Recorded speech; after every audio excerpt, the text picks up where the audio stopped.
Buenas. El texto propuesto que tenemos a continuación es la proclama del Comité Revolucionario fechada en el 18 de octubre del año 1934. Ya nos dice bastante simplemente con el título que tenemos del texto. Nos tenemos que enfocar, por ejemplo, en el año 1934. Hay veces que puede venir el autor, otras veces no viene o incluso a veces se puede cambiar el texto. Son proclamas revolucionarias muy amplias que se pueden modificar y coger un fragmento o coger otro, pero en el fondo estamos hablando muchas veces del mismo texto, ¿vale? Porque el texto completo sería bastante amplio. A veces que nos puede venir el autor del mismo, ¿vale? Si no viniera el autor del mismo, lo podemos deducir por la proclama revolucionaria de la Revolución de Octubre de 1934. Pero a veces que sí viene el autor. En este caso podría ser Belarmino Tomás, que es un líder político y sindicalista asturiano, concretamente del SOMA, del Sindicato Minero Asturiano, que estaba dentro del sindicato UGT dentro de Asturias y es de ideología, un sindicato obrero de ideología socialista. ¿Qué ocurre? Ese sería el autor del texto. El destinatario, ¿cuál sería el destinatario del mismo? Para eso recurrimos muchas veces a leer el texto y vemos a quién va dirigido, ¿no? A quién se dirige en un primer momento directamente o de forma indirecta. Si analizamos el contenido del mismo, se refiere no solo a sus seguidores y los obreros que se han movilizado para hacer la Revolución de Octubre de 1934, que va dirigido principalmente a ellos, ¿vale? Va dirigido al público que lo está escuchando, que lo va a escuchar o al que se dirige en primer momento, ¿vale? Que son los sindicalistas o los obreros o los trabajadores en general que han decidido apoyar la Revolución de Octubre del año 1934. Pero también puede ir dirigido a toda la clase obrera en España, hablarle de los motivos del inicio de la Revolución de Octubre y las consecuencias de la misma. Concretamente, este texto, la temática sobre la que gira es corroborar o justificar la revolución que se ha producido en Asturias y, por otro lado, justificar por qué la revolución no ha triunfado. ¿De acuerdo? Y eso sería el destinatario del mismo. En cuanto a la naturaleza del texto, la naturaleza del texto es histórico-circunstancial. Es un discurso, es una proclama, pero es histórico-circunstancial y con eso ya de características o de naturaleza política. ¿De acuerdo? Para seguir entendiendo esto, debemos centrarnos en su contexto. El contexto de este comentario de texto en todos es prácticamente fundamental, pero en este aún más, ¿de acuerdo? ¿Qué ocurre en el año 1934? Concretamente, podemos hablar del periodo de la Segunda República Española, en el que las elecciones del año 1933 ganan las candidaturas de derecha, ¿de acuerdo? Concretamente la CEDA. La CEDA, dirigida por Gil Robles, gana las elecciones del año 1933 y el segundo partido más votado es el Partido Republicano Radical de Alejandro Lerroux. Concretamente, el Partido Republicano Radical, que había evolucionado durante todo el siglo XX, desde las primeras décadas del siglo XX, desde un republicanismo muy fuerte y bastante radicalizado, como su propio nombre indica, evoluciona hacia un centralismo en la década de 1930, hacia el centro político, y por eso obtiene tan buenos resultados durante todas las elecciones generales de dentro de la República, a excepción de las del 36, que luego ya hablaremos por qué, con una de las características bastante importantes por la Revolución de Asturias. Este partido, que en esta campaña del 1933 ha jugado un papel más hacia la derecha, mucho más reaccionario, pero sin perder la capacidad de partido de centro, y le permite ser el segundo partido más votado. Característica fundamental, por mediación del presidente de la República, que sí tenía funciones en la política de la Segunda República, no separándolo de lo que es el presidente del gobierno, pero sí el presidente de la República, la figura más simbólica y representativa, sí tiene funciones dentro del mismo. Y le encarga gobierno al Partido Radical, temiendo que la CEDA, el partido de derechas, que es el que ha ganado las elecciones del 33, no estén muy comprometidos con la República y sea una fuerza reaccionaria que busca, en gran parte de sus diputados, busquen romper con la República, muchos también son monárquicos, y busquen desestabilizarla. Pero el Partido Republicano Radical, que sí es un partido republicano, es el que se le encarga formar gobierno. Un gobierno bastante inestable, que cambia mucho de ministros, que cambia incluso del presidente del gobierno, pero digamos que es un periodo en el que gobierna en minoría el Partido Republicano Radical con una alianza que tiene con la CEDA, que la CEDA le da apoyo desde fuera. ¿Qué ocurre en esta situación? La CEDA poco a poco va manipulando, Gil Robles desde la CEDA va manipulando el gobierno, lo controla prácticamente desde fuera, incluso va imponiendo la agenda política de esta época, terminando con las reformas del primer bienio republicano, sobre todo con la reforma agraria. Pensad que los grandes latifundistas del sur, aparte de apoyar al partido agrario, apoyaron también a la CEDA, y lo que buscan es parar todas las reformas, en especial la reforma agraria y gran parte de la legislación laboral. ¿Qué ocurre? Esto va generando un gran malestar entre la población. Puede ser que las clases medias y las clases trabajadoras vieran con mucha ilusión la República en el año 31 y sienten que es una creación suya y que apuestan por la República, pero en las elecciones del 33 ganan las candidaturas de centro-derecha, digamos, ¿vale?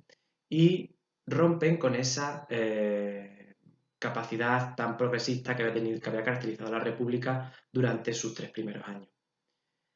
Y por tanto, gran parte de la clase trabajadora se ve defraudada, puesto que los partidos que democráticamente han ganado las elecciones empiezan a recortar derechos laborales, derechos sociales, que habían costado mucho conseguirlo. Y por tanto la situación cada vez más se va crispando. Y cuando la CEDA de Gil Robles obliga al Partido Republicano, que es el radical, que es el que está gobernando, que tienen que entrar 3 ministros de la CEDA, bastante reaccionarios dentro del gobierno, y conformar un gobierno de coalición, que en apariencia no lo era, porque estaba gobernando en minoría el Partido Republicano Radical. Esa entrada de 3 gobiernos, gran parte del movimiento obrero lo ve como una traición a la República y una traición a la democracia. Gran parte de la campaña electoral de la CEDA había sido copiar mucho de la campaña electoral de los nazis del año 32 y del año 33 de Alemania. Y por tanto, sobre todo, es un ensayo, se ponen de acuerdo grandes facciones y líneas ideológicas dentro del movimiento obrero, pero sobre todo la revolución en Asturias la lleva a cabo la UGT. Es cierto que uno de los líderes de la UGT, Largo Caballero, que había sido ministro durante el primer bienio republicano, radicaliza mucho el discurso de la UGT y también parte del Partido Socialista. Y esto lleva a preparar una revolución en octubre, sobre todo empieza en Asturias y se espera que se prolongue a todo el país, pero que no está de todo bien organizada, no es algo que se haya ido gestando durante mucho tiempo y sí ha sido bastante improvisada. Quizás no tanto en la zona asturiana, pero sí en el resto del país, que no obtiene el apoyo que esta revolución se pretendía. Lo que venía siendo contra una respuesta para forzar al gobierno republicano que no entrara en un gobierno de coalición con la CEDA, porque veían que podían traicionar a la propia República la CEDA y parar todo el programa reformista, se apuesta por una revolución. Hay que entender otro texto que tuvimos, que ya analizamos, la de la Revolución de 1917 en España, que dejó muy dividido el movimiento obrero español, concretamente el socialismo, sobre si afrontar una nueva búsqueda de una revolución. Y durante mucho tiempo se renunció a esa postura, ¿vale? Ganando las posturas más moderadas, que no se produjera dicha revolución. Pero la situación es muy insostenible en el año 1934 y muy radicalizada, muy polarizada la política española.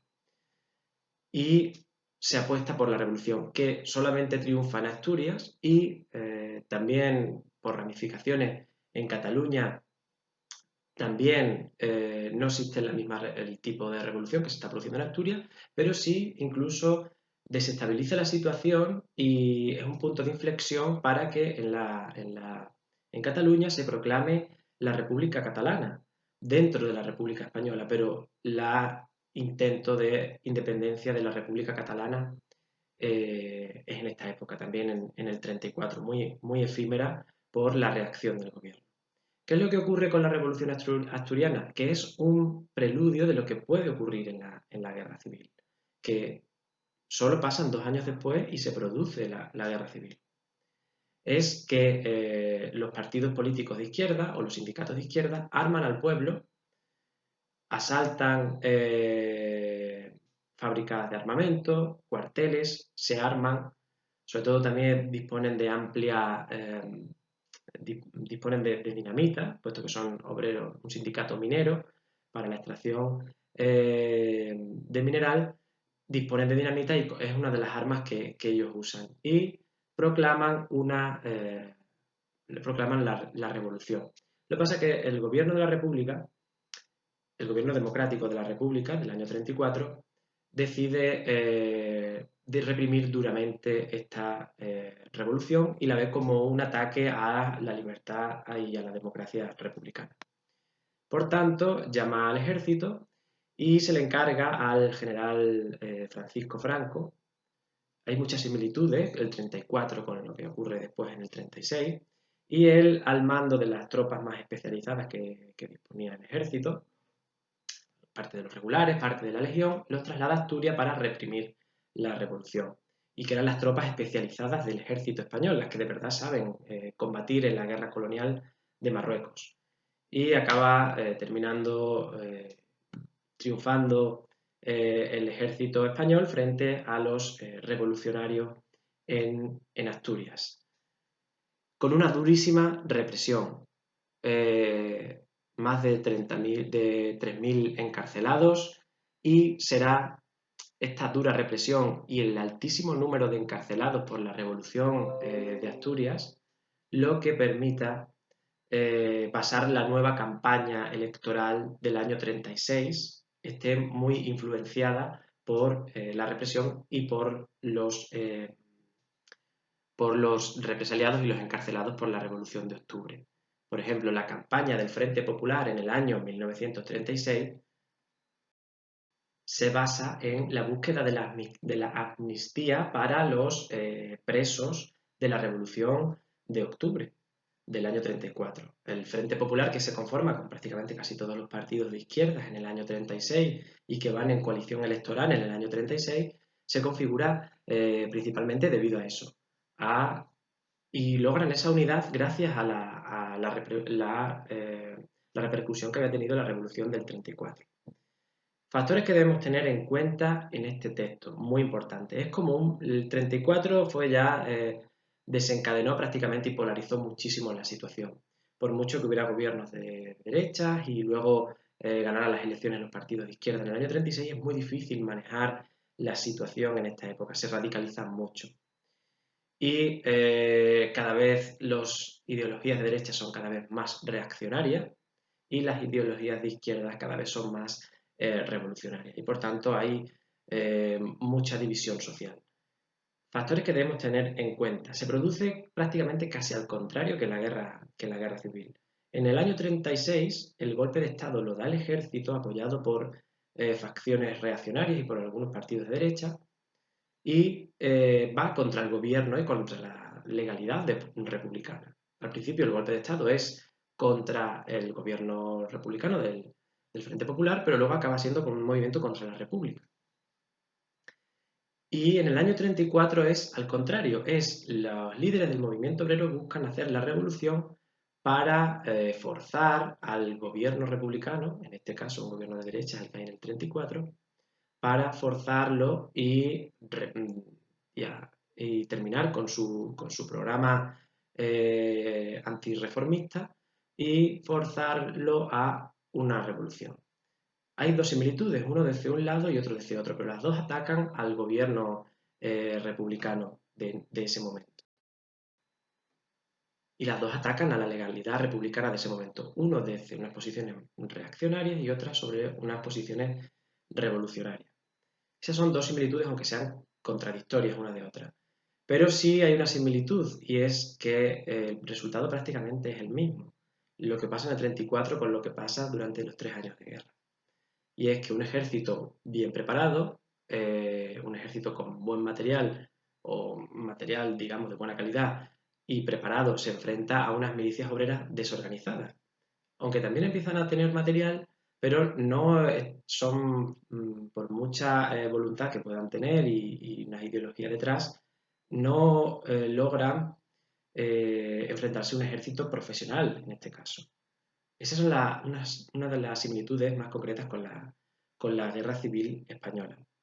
Y luego también pues, a uno de sus protagonistas, que es el general que se encarga de reprimir la Revolución de Octubre, es el mismo general que acaba configurándose como líder de la sublevación durante el año 36, que en este caso es Franco.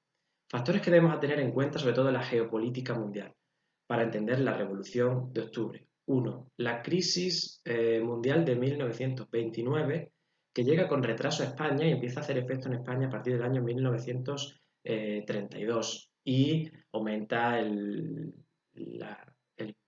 paro, se disminuyen las inversiones extranjeras, se retrae el comercio internacional, eso es muy importante. Eso lastra prácticamente toda la República, pero también es importante mencionarlo.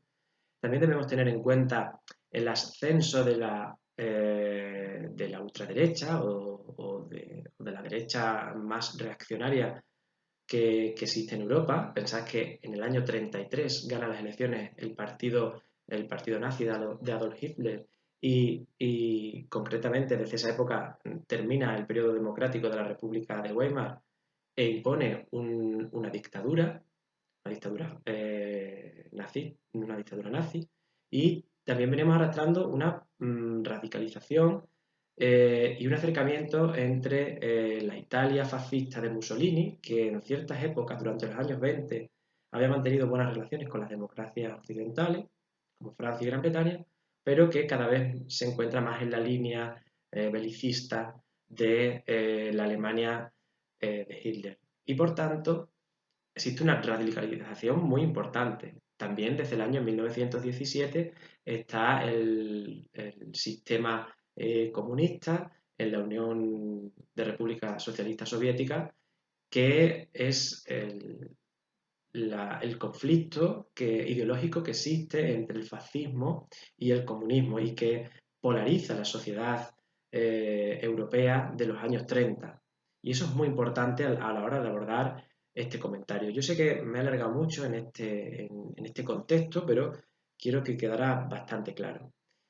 Otra de las características que muchos me habéis preguntado son alusiones al texto. En este texto hay muchísimas alusiones, pero sobre todo en la parte final del mismo te dice, al proletariado no se le puede derrotar, se le puede derrotar, pero jamás vencer. Quiere decir que la Revolución de Octubre va terminando, van viendo que no ha triunfado, que está siendo duramente reprimida y aceptan la derrota a manos del ejército y por tanto, pero ellos continúan con su ideología.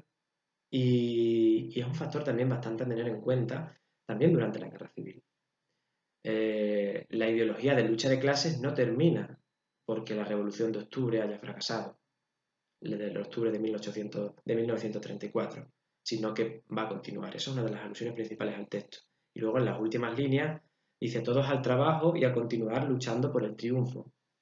La revolución ha terminado, hay que volver al trabajo y seguir organizado para hacer la revolución otro día o alcanzar las conquistas sociales en otro momento. Esas son de las dos alusiones al texto, pero he cogido las últimas líneas, pero durante todo el texto podemos hablar de muchísimas alusiones para hacer referencia al mismo.